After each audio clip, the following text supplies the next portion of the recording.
안녕하십니까. 오늘은 그 육집 갑자에 대해서 말씀드리겠습니다.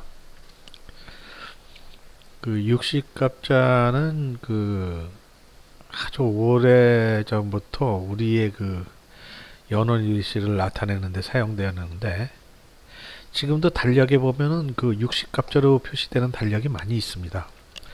특히 노인들이, 이게 눈이 나쁜 노인들이 볼 때 보면 커다란 글씨가 아주 큰 달력, 거기에 보면은 음력과 함께 60갑자에 60갑자로 표시된 것이 많습니다. 60갑자는 60년에 한 번씩 주기를 갖고 도는 그런 표기 방법인데, 옛날서부터 현재까지 많이 사용되어 왔었죠. 옛날에는 인간의 수명이 짧아서 60 이상 사는 사람들이 아주 드물었습니다. 70까지 사는 사람은 더 드물어서 인생 70 고래희, 그러니까 70까지 사는 사람은 옛날부터 아주 드물었다라는 얘기가 있었고, 옛날에는 40세를 넘기기가 아주 힘들었다고 합니다. 그러니까 60년 주기로 돌아오는 이런 걸 사용한다 하더라도 별 문제가 없었습니다. 그래서 사용하던 것이 지금까지 내려오고 있는데, 지금은 태양력에 의해서 여러 가지 내려오고 있는 좋은 달력이 있지만, 지금도 사용하는 이유가 있는 것이, 60갑자를 표기한다는 것은 단순히 날짜를 표시하는 거 말고 또 다른 의미를 가지고 있습니다. 그래서 그것이 또 지금까지도 계속 사용되어 온 것인데, 60갑자를 사용하는 이유는 오운육기약, 운기약에 따라서 이렇게 사용하는 것입니다. 운기학이란 것은 제가 이제 음양오행을 지구에 적용하는 학문이다, 이렇게 말씀을 드렸는데, 그 옛날 사람들이 어떻게 이 오운육기에 대한 것을 알았는지 참으로 신기합니다. 지금처럼 뭐 천문학을 갖다가 이게 발전시켜 가지고 알게 된 것도 아니고, 옛날에는 기껏 해봐야 뭐 눈으로 본다는 것 외에는 이 음양오행이 지구에 영향을 미치는 것을 무엇으로 이게 알아냈는지 참으로 신기할 따름입니다. 뭐 어떻게 했건 간에 하여간 뭐 음양오행이 지구에 어떻게 적용하는 것을 뭐 알아내 가지고 그것을 갖다가 60갑자로 표현해서 책력에 사용한다는 것은 하여튼 대단한 일인 것입니다. 그래, 어떻게 사용하느냐? 60갑자는 간지로서 이게 표시를 합니다. 간지로서 표현하는데, 그 간지란 것은 천간과 지지라는 것을 줄여서 쓰는 말입니다. 약자죠. 그래서 우리는 오운육기학에 따른 60갑자를 사용할 때에는 반드시 간지로 사용하는데, 그 간지가 바로 천간과 지지를 줄여 말하는 것이기 때문에 천간이 무엇이고 또 지지가 무엇인지 알아야만 합니다. 그 지금 여기 천간이라는 것은 하늘을 의미하고 지지는 땅을 의미한다 그러는데, 여기서 말하는 하늘과 땅은 약간 좀 의미가 다릅니다. 여기서 말하는 하늘은 지구를 둘러싸고 있는 우주를 의미하는 것이고, 지지는 말 그대로 우리 지구를 뜻합니다. 땅, 지구. 그래서 천간이라는 것은 하나의 하늘의 기둥이 되는 것이다 하는 의미인데, 이건 10개의 부호로 표시하고 지지는 12개의 부호로 표시를 하는데, 왜 천간이 10개로 부호에 표시되냐, 이거 음양오행에 따라서 그렇습니다. 지지가 12개로 표시되는 것은 육기 때문에 그렇습니다. 지금 천간이 10개의 부호로 표시된다고 그러는데, 10개, 음과 양의 오행 10개로 표시되는 겁니다. 그래서 이건 지금도 내려오는 11장의 그 기본이 되는 건데, 그 10일마다 쓰는 5일장이라고 부르기도 하는데, 그 천간이란 10개의 그거는 우주의 섭리를 표시하는 겁니다. 음양오행계에서 음양이 지금 우리 태극기에 있는 그 태극 모양을 나타내는 그건데, 거기에 뭐 태극으로서 표시되는 것이 이제 또 나고, 오행으로 표시되는 게 또 다릅니다. 음양이 태극입니다. 근데 이 10개의 부호가 왜 이렇게 나타나냐 하면, 이미 그 음과 양의 오행을 뜻하는 얘기고, 지지는 지구의 자전에 의해서 음양 오행이 지구의 방향을 가지고 나타난 것을 갖다가 이제 그 육기라고 했는데, 그러니까 육기를 음과 양으로 나누면 12개가 됩니다. 그래서 12개의 부호로 표시해야 되는 거죠. 그러면 왜 이걸 천간과 지지를 별도로 만들어서 그냥 오운육개학에 나오는 그 말을 그대로 사용하면 되는데, 왜 이걸 또 별도로 부호를 표시했을까? 거기는 다 이유가 있습니다. 하지만 이 부호로 표시하는 이것이 어떤 특별한 뜻을 가진 건 아닙니다. 지금의 식으로 따지자면 뭐 1, 2, 3, 4, 5, 6, 7, 8 뭐 이게 가나다라 마바사 할 수도 있지만, 옛날에는 그 1, 2, 3, 4, 5, 6, 7, 8이나 가나다라 마바사 이런 게 없었어요. 그렇기 때문에 그래서 어떤 뭘로 표시할 때 가장 좋은 게 그래도 문자니까, 문자로서 한번 표시하려고 해서 한 게 바로 천간과 지지의 부호입니다. 이 문자로 표시를 한다는 의미는 문자를 배운 사람만 알 수 있는 것이 됩니다. 근데 옛날에는 그 문자란 것은 지식층의 전유물이었습니다. 그래서 문자로 하면은 이게 그 사람들만 알고 일반인은 모르는데, 글자를 모르는 일반인한테 설명하려면은 이 글로는 안 되고 그림으로 표시를 하게 됩니다. 그래서 땅에 이게 12지는 뭐냐면 그림으로 표시하려니까 어떤 상징적인 거, 그러니까 한자 자체가 상형 문자인데 이 그림으로 표시를 하면은 사람들은 다 알 수가 있어요. 그러니까 글을 모르는 사람한테 그림으로 표시하기 위해서 나타난 것이 이 12가지의 그 지지에 그림으로서 표시를 했습니다. 그래서 상징적인 그림을 갖다가 거기다 붙였는데, 그 자축인묘 진사오미 신술에 12가지의 상징적 동물을 붙였습니다. 뭐 자 그러면 뭐 쥐가 되고, 축이 그러면 이제 그 소가 되는 거죠. 그 인 그러면 그 호랑이가 되고, 묘 그러면은 토끼, 진 그러면은 그 용이 되고, 사 그러면 뱀이다, 오 그러면 양이고, 미 그러면 말이고, 이게 뭐 원숭이 닭 뭐 나오죠. 이제 개도 나.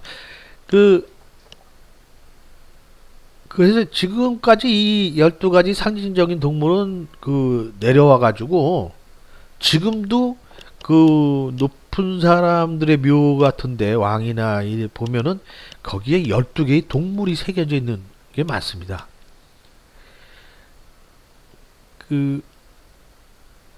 그러니까 이게 상징적인 동물인데 그 상징적인 것을 이제 또 그렇게 많이 사용을 했어요. 그 이런 것은 근데 그렇다고 해서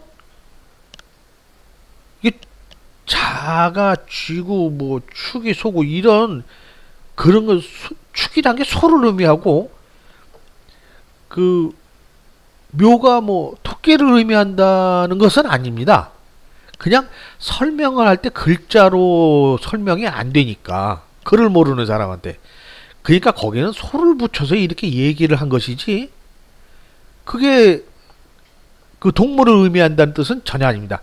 아주 단순히 땅에 그 흐르는 지구에 적용되는 기운을 표시하는 부호일 뿐이지 그 어떤 이름도 없습니다.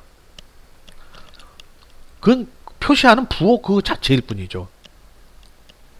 만약에 지금 이것을 갖다가 우리나라 사람들한테 다시 붙이려면은 자축인묘 진사오미 신술이라고 붙이지도 않을 겁니다. 또 국제적인 그 361개의 혀를 갖다 표시할 때도 보면은 서양 사람들은 어떤 부호로서 1, 2, 3, 4의 개념 그 나열하는 부호를 많이 사용합니다. 우리나라 사람한테 하라 그러면 아마 진짜 가나다라 마바사 자차카타 파하 이렇게 했을지도 모릅니다. 그러니까 이 부호일 뿐이지 절대 그 부호가 어떤 동물을 상징한다거나 뭐 이런 거는 절대 아닙니다. 단순히 글을 모르는 사람한테 알기 쉽게 표현하려고 이렇게 사용합니다. 그 육식갑자를 이게 다시 이게 새롭게 논하는 이유는 이 육식갑자를 이루고 있는 60개의 그 조합이 있는데 이 조합을 왜 이렇게 되느냐는 설명이 없습니다. 그냥 그렇게 하라. 그 각각에는 음양이 있는데 양은 양끼리, 음은 음끼리 이렇게 배합을 하라 하고 하는 설명이 있을 뿐이지 왜 그렇게 해야 되는지 이유가 없습니다.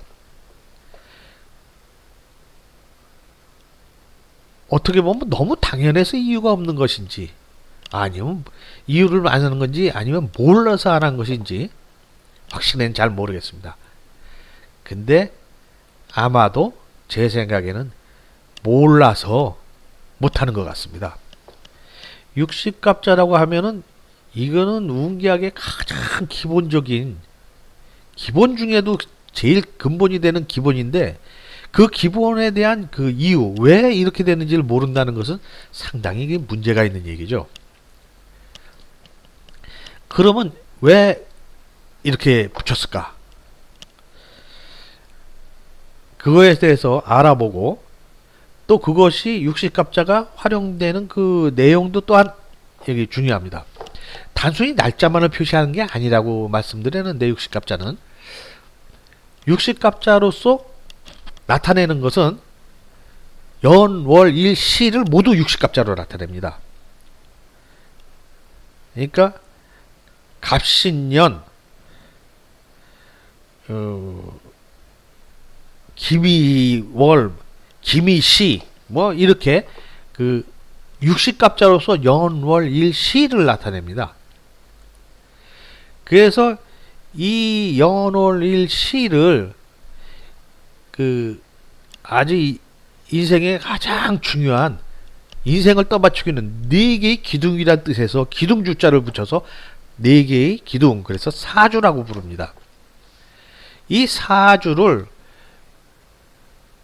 그 표현할 때 60갑자로 표현하니까 연월 일시가 전부 다 두 글자로 표현되죠. 그러니까 8글자입니다. 8글자.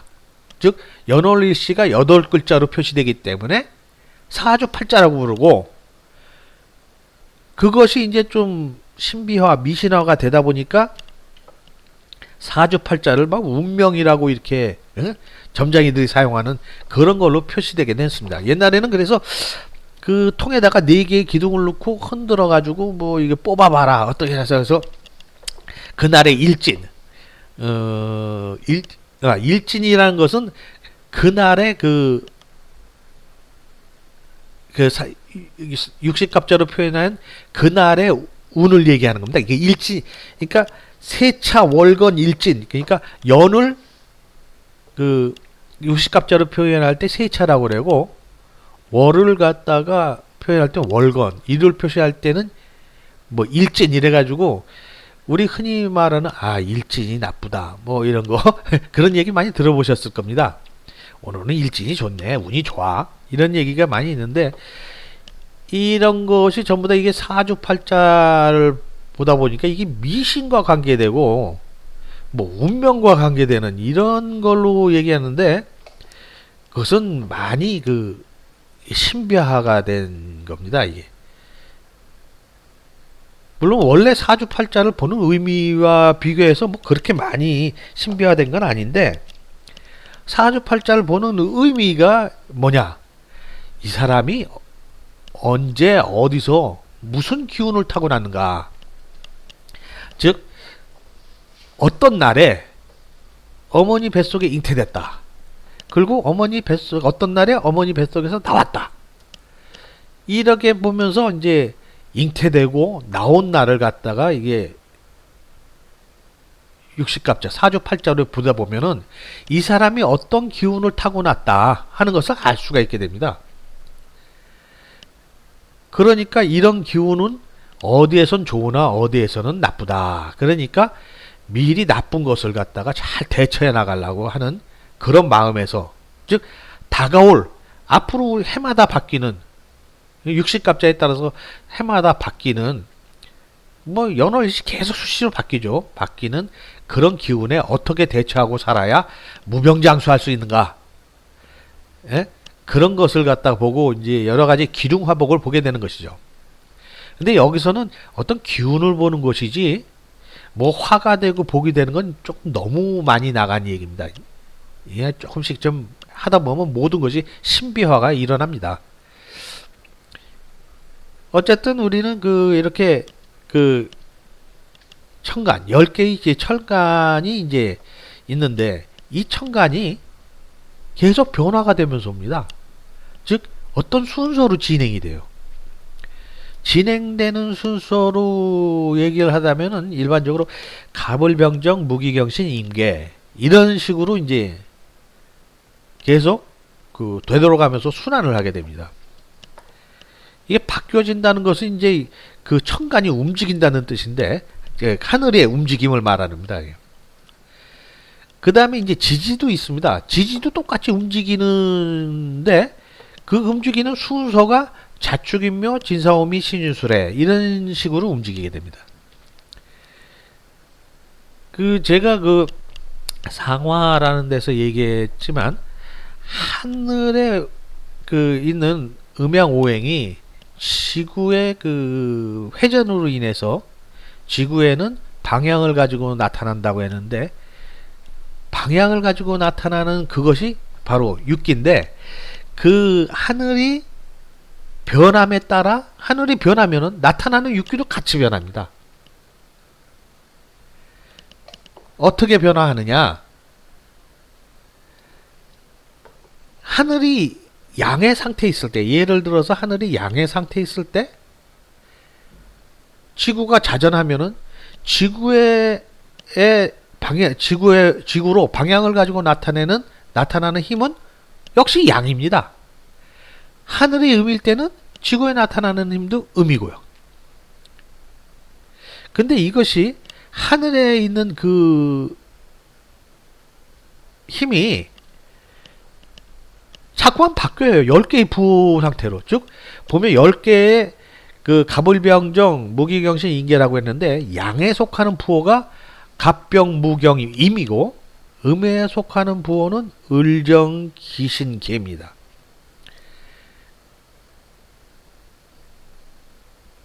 또 하늘이 양이면은 육기 또한 양이고, 하늘이 음이면 육기 또한 음입니다. 지구의 자전에 의해서 방향성을 가지고 나타나는 거기 때문에, 그것이 음양은 하늘에 따라서 같이 따라 변하는 겁니다.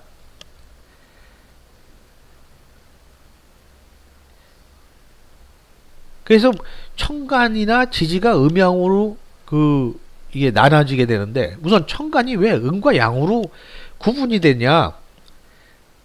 그것은 음양교대 원리에 의해서입니다.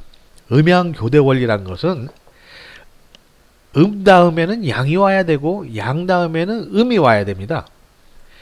그 다음에 다음에 또 양, 음양 서로 이게 번갈아 가면서 나타나는 것을 말하는데,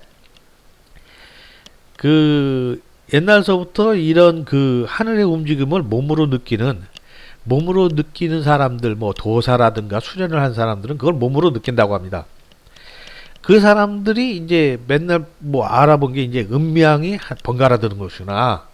그걸 이제 몸소 체득하고 있어가지고 이런 말이 내려오는데, 무릇도란 음양이 번갈아 드는 것이다. 이게 간단한 말이지만 아주 중요한 말입니다. 우리는 흔히 오행의 상생상극 얘기는 많이 들어봤어도 음양교대 원리라는 거는 거의 사람들이 못 들어보는 것 같습니다. 음양교대 원리라는 거는 오행의 원리, 상생상극 원리보다 우선하는 원리입니다, 이게. 그래서 반드시 음과 양이 번갈아 드나들어야 됩니다. 그리고 이것은 우리가 보통 모든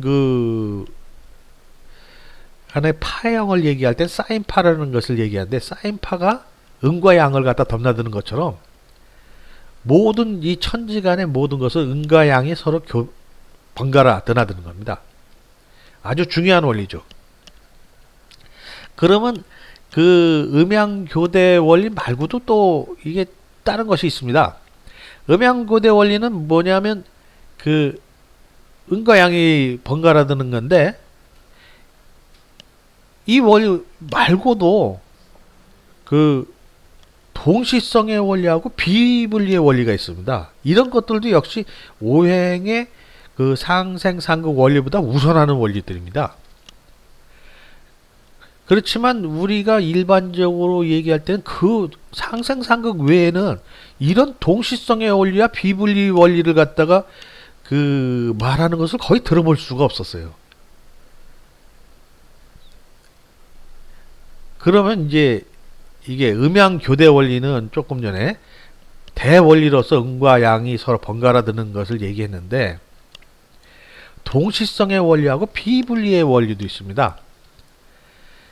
동시성의 원리와 비분리의 원리를 갖다가 이해하려면은 아주 진짜 중요한 얘기 있습니다. 음양오행의 탄생 과정에 대한 얘기가 없습니다. 이것도 하나의 법칙과 비슷한 건데, 음양오행의 탄생 원리를 과정을 좀 알아야 됩니다. 그 얘기를 하면 아주 간단합니다.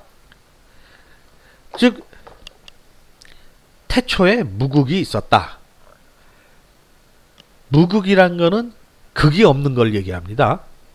즉, 무극이 있었는데 이 무극에 쏠림 현상이 생겨 무극이 음과 양으로 갈라졌다.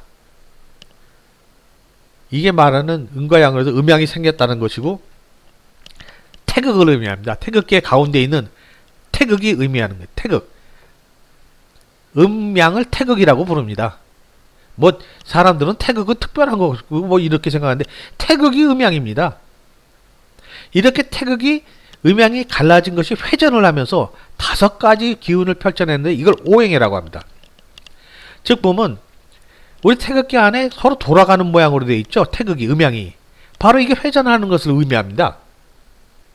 5가지 기운, 음의 5가지 기운, 양의 5가지 기운에서 이게 오행이라고 했는데, 이 오행을 펼쳐내고 이 오행이 서로 결합해서 우주 삼라만상이 생겨났다라고 합니다. 살펴보죠. 무극의 갈라짐. 무극이 있었는데 무극이 갈라져서 음양이 탄생했고, 음양이 회전을 해서 오행이 탄생했고, 오행이 결합하여 우주 삼라만상이 생겼다 하는 얘기입니다. 이건 중요한 얘기니까 이거는 뭐 선생님이 학생들한테 얘기했듯이 메모하듯이 진짜 이거 메모해야 될 중요한 내용입니다. 이게 단순히 육식갑자를 설명할 때 이런 것이 설명이 안 되면은 육식갑자가 왜 나왔는지를 모릅니다. 이거는 무슨 뭐 진짜 그 육식갑자를 이런 사실을 어떻게 알았는지 자체가 아주 신기할 뿐입니다. 지금 여기 나온 내용들은 어떤 그 사실에 대한 관찰 같은 것이지 무슨 뭐 추리 소설이라든가 그 논픽션 같은 그런 게 아니라 모든 것은 그 과학적인 관찰 같은 결과로서 이게 나온 얘기 같은 형식을 띠고 있습니다. 여기서 그러면 동시성의 원리란 게 뭐냐? 그러니까 무국과 음양과 오행이 그러니까 이 우주 삼라만상이 전부 다가 동시에 존재한다는 얘기입니다. 그러니까 무국이 갈라져가지고 음양이 탄생하니까 무국은 없어지고 음양이 나왔고 음양이 또 회전하니까 음양이 없어지고 오행이 나타난 것이고 오행이 또 이게 결합하다 보니까 오행은 없어지고 삼라만상이 생겼냐? 그게 아니라 모든 것이 같이 동시에 존재한다는 얘기가 됩니다. 그것이 동시성의 원리입니다. 지금 여기서 무국에서 음양이 생겼다고 하여 무국이 없어지고 음양이 무국 대신 나타나는 것이 아니라 무국은 무국대로 존재하면서 음양이 태어났다는 것이고 음양과 오행의 관계에서도 오행과 삼라만상의 관계에서도 마찬가지입니다. 즉 무국과 음양과 오행과 삼라만상이 동시에 존재한다는 것이 동시성의 원리입니다. 그 다음에 비분리의 원리란 거는 이건 또 아주 간단한 얘기예요. 무국과 음양과 오행, 상남한상이 서로 따로 떨어져 있는 것이 아니라 모두가 연결돼서 분리되지 않는다는 것입니다. 다 서로 얽혀 있어가지고 분리되지 않는다. 동시에 존재하면서 분리되지 않는다는 겁니다. 아주 분리되지 않았어요. 이런 동시성과 비분리의 원칙이란 것은 지금의 첨단 물리학에서 모두 인정하는 아주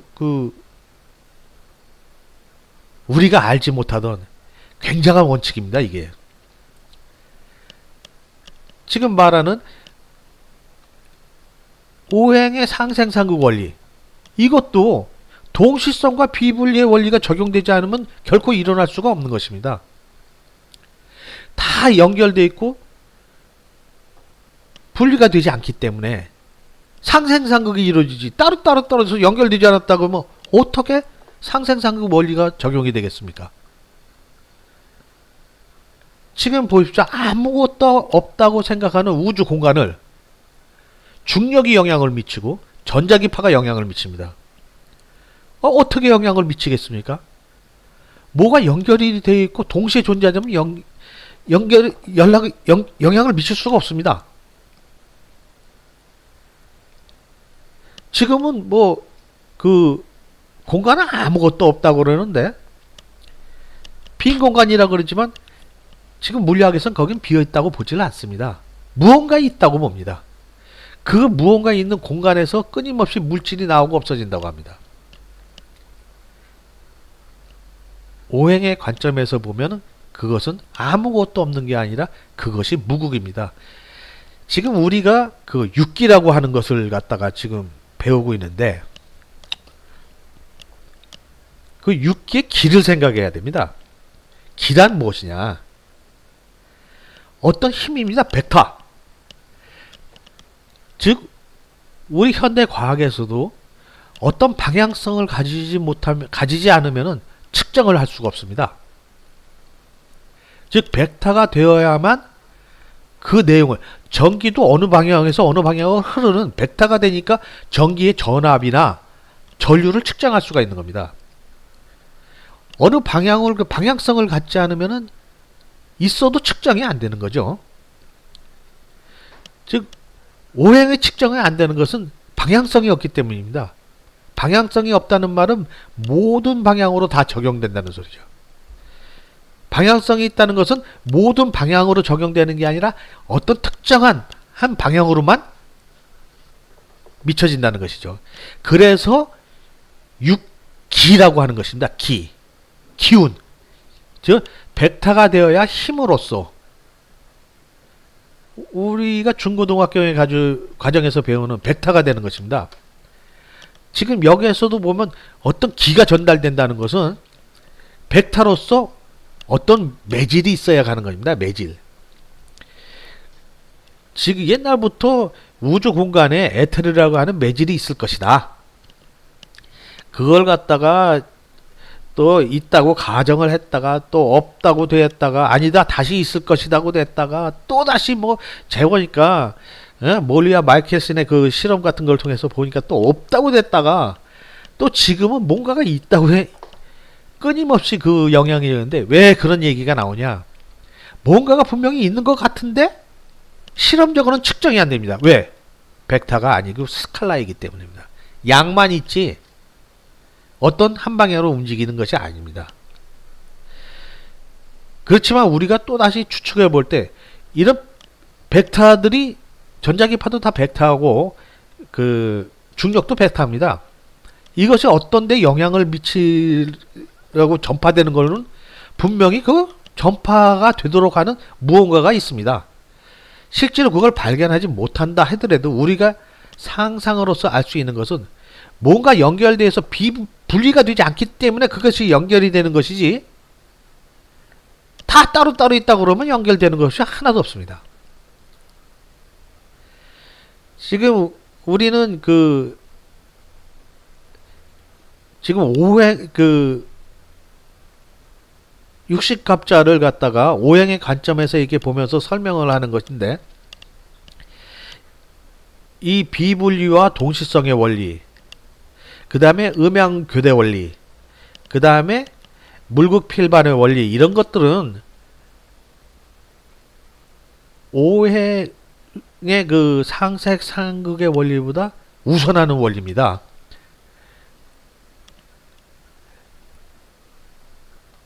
자, 그러니까 우리가 이렇게 볼 때 이런 상생상극의 원리 말고 이런 원리들이 있다는 것은 거의 이 오운육계학에서는 언급이 없더라고요. 근데 이거는 상당히 중요한 겁니다. 제가 나중에 말씀드린 물극필반의 원리도 있는데 물극필반의 원리란 건 다른 게 아니라 오행이 탄생하면서 이렇게 우주 만물이 삼라만상이 생겨나는데 이 삼라만상이 거꾸로 무극에서 출발하여 삼라만상으로 왔다가 다시 이게 거꾸로 무극으로 돌아가려고 하는 성질을 가지고 있다는 것이 바로 물극필반의 원리입니다. 우리가 흔히 신비화된 돌을 닦는 수련, 뭐 도사, 뭐 이런 사람들이 나오는 이런 걸 보면은 여러 가지 방법은 있어도 그 사람들이 추구하는 것은 탄생 과정이 역순으로 가는 물극필반의 원리에 따라서 가는 과정을 말하는 겁니다. 즉 우리 물질로서 태어난 우리가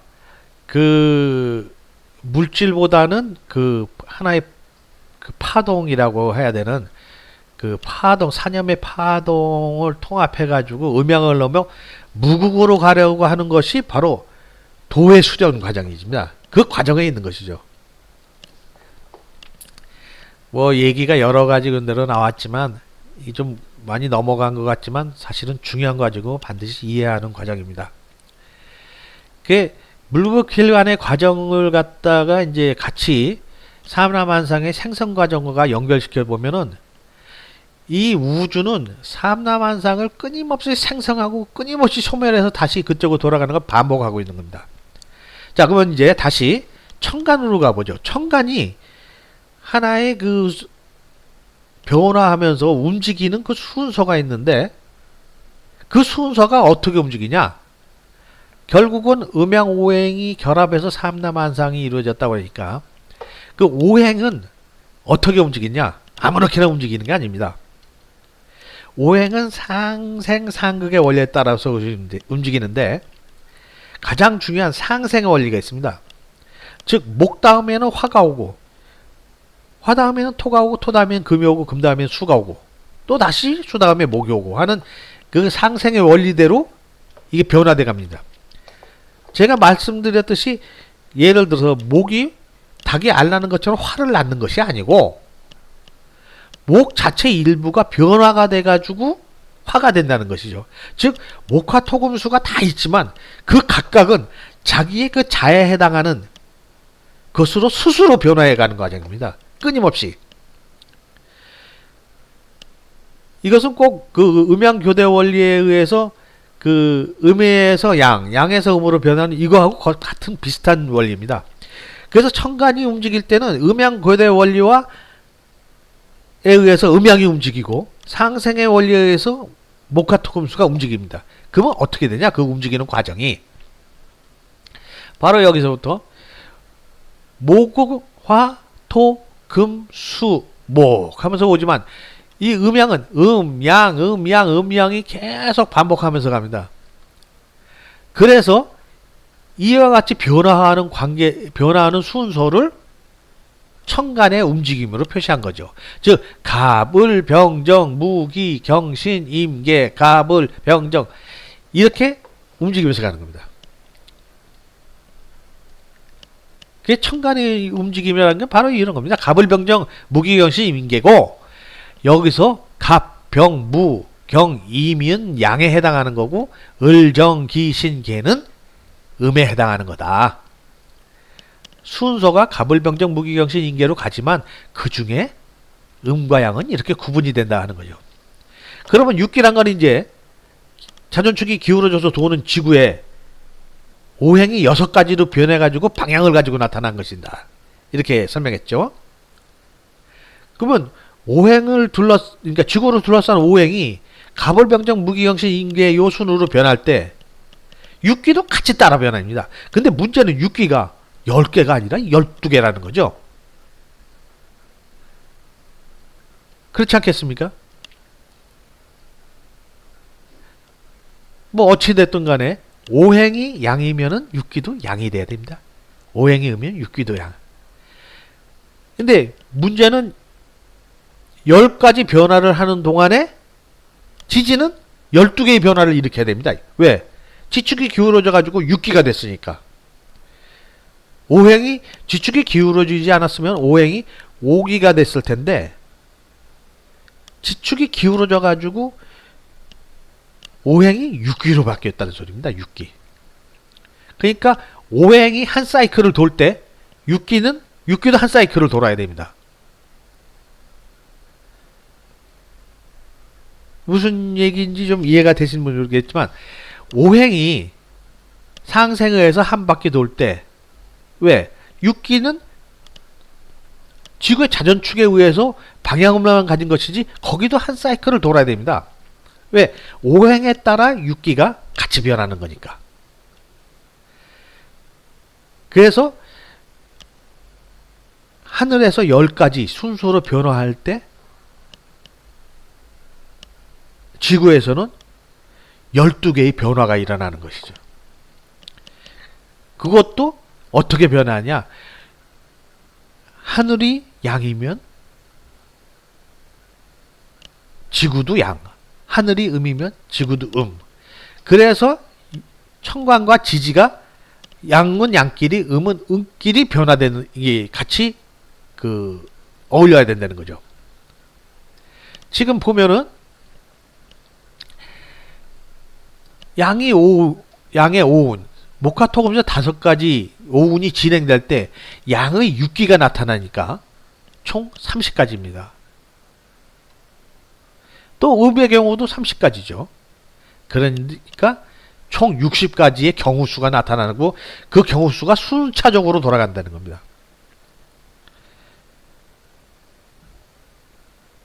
오운 육기의 경우 이런 것을 갖다 나타낼 때 오운이 양목이고 육기가 양수이고 오운이 음목이고 육기가 음토이면 참 이게 얘기가 참 복잡하게 됩니다. 이렇게 쓰는 게. 근데 천간과 지지의 부호를 만들었으면은 이렇게 오운 양목 육기 양수는 갑자, 오운 음목 육기 음토는 뭐 을축 이렇게 두 글자로 간단하게 표시할 수가 있는 거죠. 그러니까 갑이란 것이 벌써 오운의 양목을 의미하는 거고 자란 것이 육기의 양수를 의미하는 얘기가 됩니다. 그러니까 우리가 방정식을 쓸 때 X나 Y, Z로 어떤 것을 탁 하나의 상징해서 한 글자로 표현하듯이 여기도 한 글자로 표현한 겁니다. 그 중국에서는 이런 문자로 써서 그렇지 서양에서는 방정식을 표시할 때 X, Y, Z, 뭐 감마, 알파, 베타 여러 가지 한 글자로서 딱 그 상징으로 나타내지 않습니까? 이것도 똑같은 하나의 상징입니다. 뭐 서양 사람들 말로 하고 싶으면 갑을 X로 하고 자를 Y로 하고 막 ABCD로 해도 뭐 전혀 상관없는 겁니다. 이와 같은 것을 뭐 사용했다고 하지만 그것보다도 더욱더 신기한 것은 이 간지를 사용할 때 우리가 그냥만 연월일시만 아는 게 아니라 그 해당 연월일시의 우주의 기운과 지구의 기운을 동시에 알 수 있어요. 이게 그냥 몇 년 몇 월 몇 시 그러면은 그런 거를 알 수가 없는데 이 60갑자로 표기하게 되다 보면 지금의 하늘의 기운은 어떻고 땅의 기운은 어떻다. 어?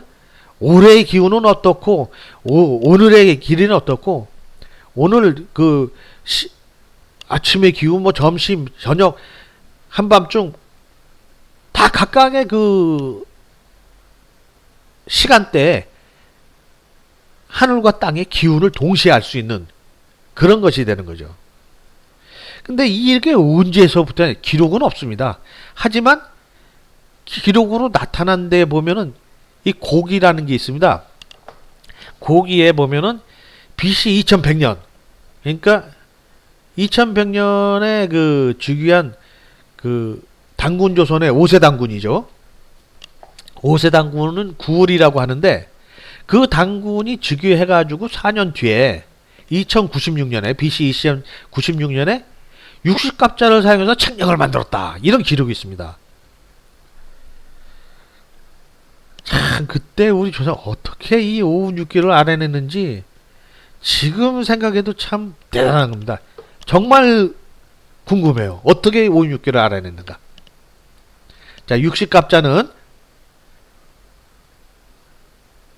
5운6기학에 따라서 나타나는 것이고 나타낸 그 표현 방법이고 연월일시를 5운6기학은 우주에 적용되는 변화하는 오행의 기운이 회전하는 지구에 의해 나타날 때 6가지 기운으로 바뀌어서 나타나는 그 관계를 천간과 지지의 부호를 사용해서 나타냄으로써 단순히 그 시간적인 개념만 나타내는 게 아니라 그 시각에 우주와 지구에 적용되고 있는 기운을 동시에 알 수 있게 하는 아주 그 독특한 그 체계입니다. 뭐 결론적으로 얘기하면 독특하고 아주 훌륭한 체계인데 더욱 더 위대하게 보이는 우리 조상님들 어떻게 해서 이게 5운6기를 갖다가 알아냈는지 참으로 그 신기할 따름입니다. 예, 오늘 내용은 이것으로 마치겠습니다. 감사합니다.